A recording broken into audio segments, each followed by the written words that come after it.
اعوذ باللہ من الشیطان الرجیم بسم اللہ الرحمن الرحیم وبہ نستعین وہو خیر معین۔ ہمارا موضوع گفتگو ہے روزہ۔ روزے کے موضوع کے ضمن میں آج ہم بیان کریں گے روزہ قرآن اور حدیث میں۔ اگرچہ یہ موضوع وسیع ہے کہ قرآن اور حدیث دونوں کو ہم بیان کر پائیں، لیکن اشارتاً چند آیات کا ذکر کر دیں گے، اور اسی طرح احادیث میں سے فقط چند احادیث اور اس میں سے بھی اہم ترین دو موارد ہیں۔ ایک خطبہ شعبانیہ سے اقتباس آپ کی خدمت میں پیش کریں گے، اور ایک صحیفہ سجادیہ کی استقبال ماہ رمضان کی دعا میں سے اقتباس آپ کی خدمت میں پیش کریں گے۔ روزہ قرآن میں ہم پہلے ذکر کر چکے کہ جو اہم ترین آیہ مجیدہ ہے، اس آیت کو تیمناً ابھی ہم آپ کے سامنے تلاوت کرتے ہیں تینوں آیات کو، اور اس سے ہٹ کر جو آیات مزید بیان ہوئی ہیں وہ ہم پہلے بیان کر چکے ہیں کہ بعض آیات ہیں جس میں روزہ وجوب کی صورت میں بیان ہوا ہے، اس میں سورہ بقرہ کی یہی 3 آیات، اور پھر اس کے علاوہ جس میں کفارے کا ذکر ہے وہ سورہ نساء کی آیت نمبر 92 ہے، اور مائدہ کی 89 ہے، اور 95 نمبر آیت ہے، سورہ مجادلہ کی 4 نمبر آیت ہے، اور وہ آیات کے جس میں مراسم حج اور اس موقع کے روزے اور ان کا ذکر ہے وہ سورہ بقرہ کی آیت نمبر 196 ہے، سورہ احزاب کی آیت نمبر 35 ہے جس میں روزے داروں کی تعریف کی گئی ہے، صائمون اور صائمات کا ذکر کر کے، سورہ مریم کی آیت نمبر 26 میں حضرت مریم کی کہ روزہ اور اس کی کیفیت کا ذکر ہے۔ تو اس طرح باقی بعض موارد، لیکن ہم صرف 3 آیات اور اس کا ترجمہ جو پہلے ہم نے مختصراً بیان کیا تھا، آج انہی 3 آیات کو پھر سے آپ کی خدمت میں پیش کیے دیتے ہیں۔ اعوذ باللہ من الشیطان الرجیم، یا ایہا الذین آمنوا کتب علیکم الصیام کما کتب علی الذین من قبلکم، کہ اے صاحبان ایمان، آپ پر روزے اسی طرح فرض کیے گئے ہیں کہ جس طرح تم سے پہلی امتوں پر فرض کیے گئے، لعلکم تتقون، تاکہ تم متقی پرہیزگار ہو جاؤ۔ ایاماً معدودات، یہ معین دن ہیں اور مشخص اور محدود دن ہیں۔ فمن کان منکم مریضا، اور اگر تم میں سے کوئی مریض ہو، او علی سفر،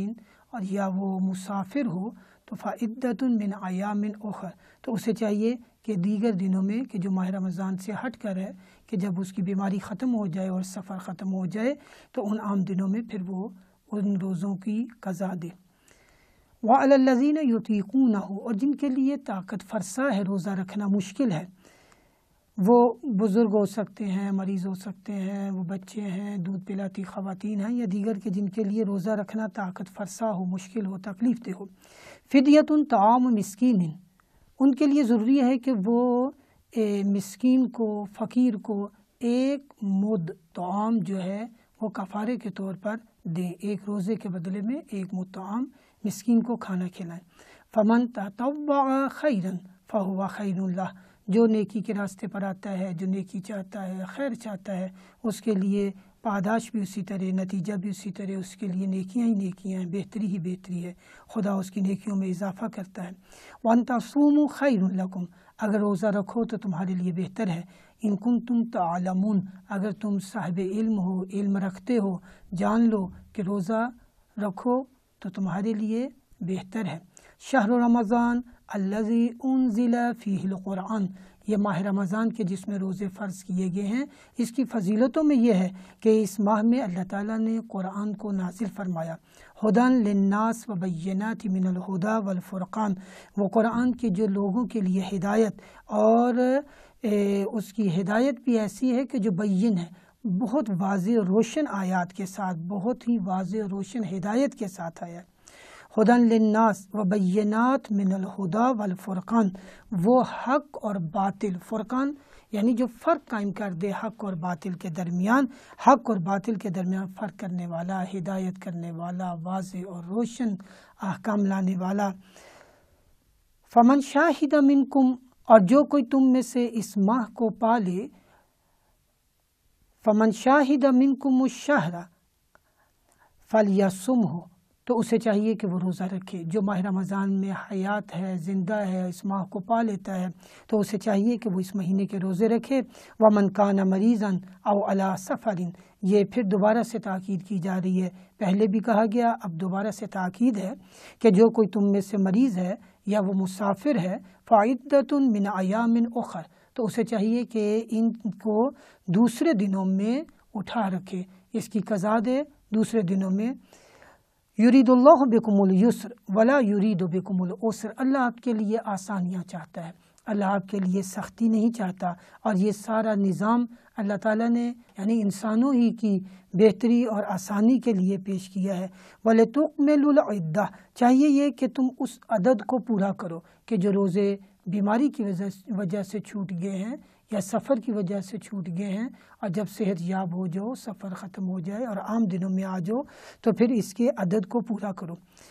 وَلِتُكَبِّرُوا اللَّهَ عَلَى مَا هَدَاكُمْ، اللہ کی کبریائی کو بیان کرو کہ جس پر اس نے آپ کو ہدایت کی ہے، اس کی اس ہدایت پر اس کی کبریائی کو بیان کرو۔ وَلَعَلَّكُمْ تَشْكُرُونَ، شاید کہ تم سپاس گزار شکر گزار بندے بن جاؤ۔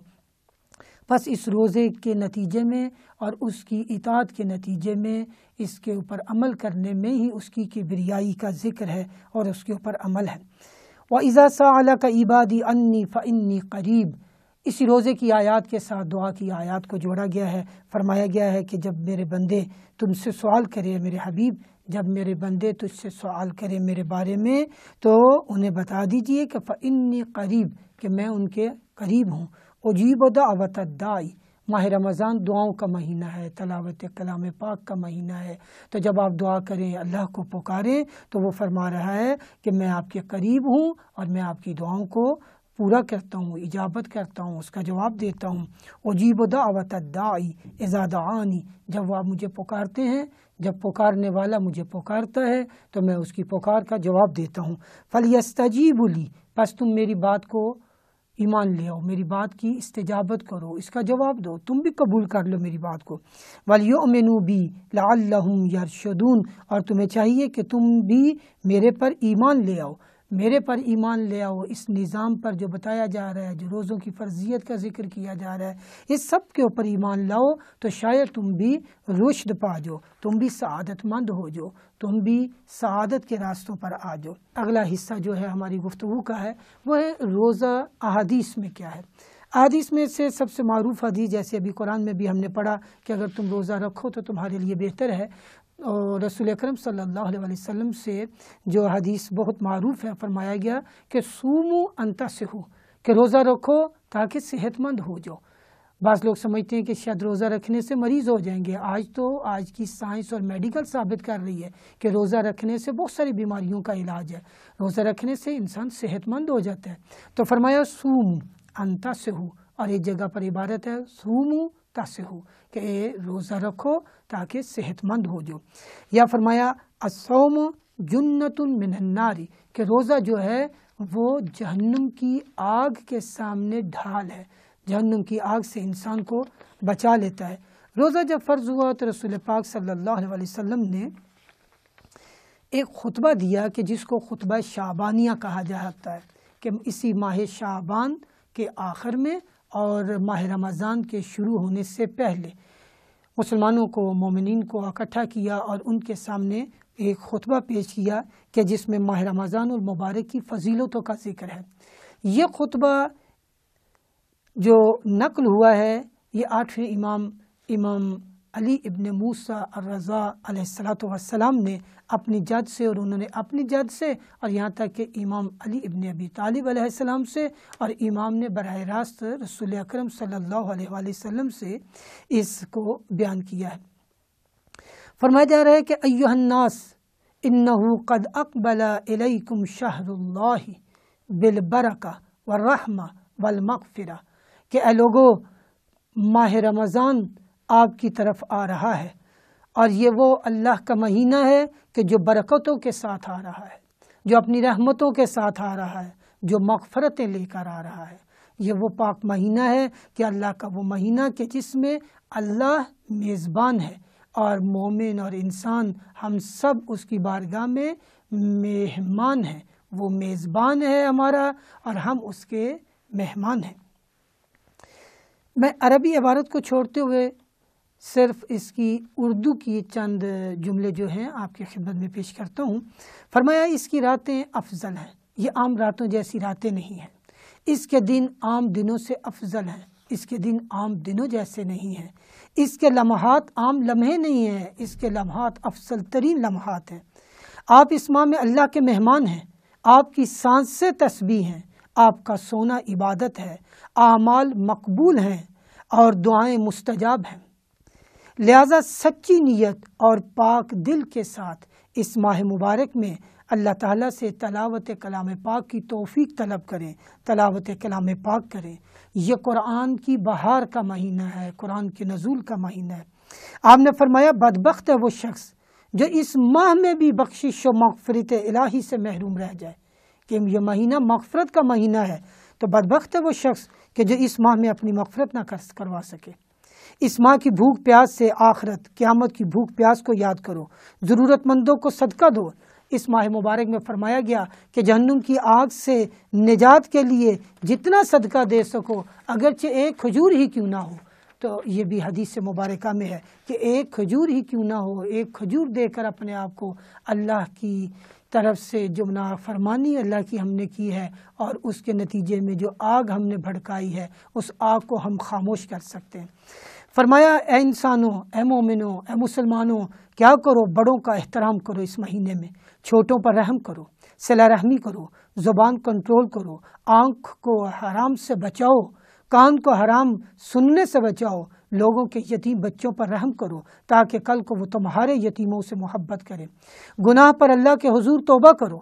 نماز میں دعا مانگو۔ قبولیت کا بہترین وقت یہ ہے جو روزے کی حالت میں مناجات کرو، وہ سنتا ہے، وہ رحم کرتا ہے، وہ قبول کرتا ہے۔ سجدوں کو لمبا کرو اس ماہ مبارک میں، روزے کی حالت میں اپنے سجدوں کو طول دو۔ ایھا الناس ان ابواب الجنان فی ھذا الشہر مفتح، اے لوگو اس مہینے میں اللہ تعالیٰ نے جنت کے دروازوں کو کھول دیا ہے۔ فاسألوا ربکم، پس اپنے رب سے سوال کرو کہ ان لا یغلقھا علیکم، کہ وہ اس جنت کے دروازوں کو آپ کے اوپر بند نہ کر دے۔ وَأَبْوَابَ النِّيرَانِ، اور ابواب نیران جو ہیں جہنم کے دروازے، مغلقۃ، ان کو بند کر دیا گیا ہے۔ اور اللہ تعالیٰ سے دعا کرو کہ یہ جہنم کے دروازے جو ہیں یہ تم پر کھول نہ دیے جائیں۔ وَالشَّيَاطِينَ مَغْلُولَةٌ، اور شیاطین کو باندھ دیا گیا ہے۔ فَاسْأَلُوا رَبَّكُمْ أَن لَا يُسَلِّطَهَا، اور اللہ تعالیٰ سے دعا کرو کہ کہیں شیطان کو وہ تمہارے اوپر مسلط نہ کر دے۔ اسی طرح امام کاظم علیہ السلام سے روزے کے لیے فرمایا گیا کہ روزہ دار جب ظہر میں آرام کرتا ہے تو پروردگار اسے کھلاتا ہے، اسے پلاتا ہے، وہ حالت خواب میں کھا پی رہا ہے، اس کو قوت و طاقت میسر ہو رہی ہے۔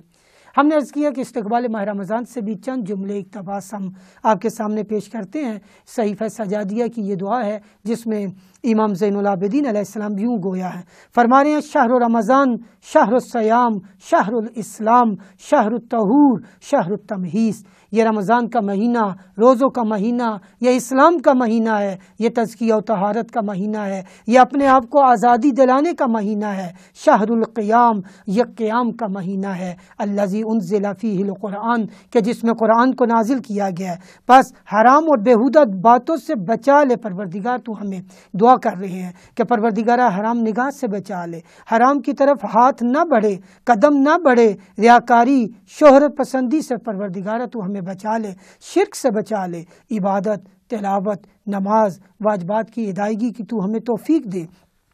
ہمیں صلہ رحمی، ہمسایوں کی مدد اور مظلوم کی مدد کرنے کی توفیق عطا فرما۔ وصلی اللہ علی محمد وآلہ طیبین الطاہرین المعصومین۔